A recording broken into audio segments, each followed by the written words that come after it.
द्रंगर नगरी में एक महान विद्वान रहते थे। वे सदैव कहते, विद्या से बड़ा कोई धन नहीं। विद्वान की सर्वत्र पूजा होती है।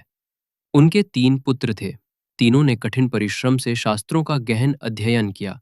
बड़ा पुत्र आयुर्वेद का प्रकांड पंडित बना।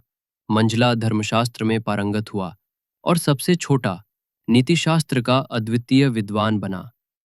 तीनों ने अपने अपने शास्त्रों पर एक एक विशाल ग्रंथ रच डाले। प्रत्येक ग्रंथ में एक एक लाख श्लोक। एक दिन चंद्रनगर के दरबार में वे तीनों पहुंचे।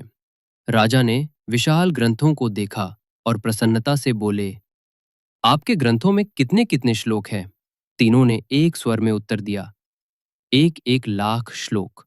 राजा मुस्कुराए, बोले, मैं राजकाज में इतना व्यस्त हूं कि इन्हें पढ़ना असंभव है। कृपा करके मुझे अपने ग्रंथ का सार केवल एक एक श्लोक में सुनाइए। सबसे पहले आयुर्वेदाचार्य बोले, जीर्ण भोजन माने यह, अर्थात पहला भोजन पच जाने के बाद ही दूसरा भोजन करे, तभी आरोग्य रहेगा।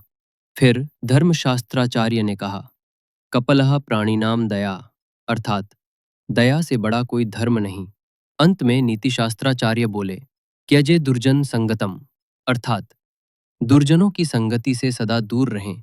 सज्जनों के संग से ही कल्याण संभव है। राजा उन तीनों विद्वानों की सारगर्भित विद्या से अभिभूत हो उठे। उन्होंने प्रत्येक पंडित को पुरस्कार स्वरूप एक एक लाख स्वर्ण मुद्राएं भेंट की और ससम्मान विदा किया। सच है, विद्या ही सबसे बड़ा धन है।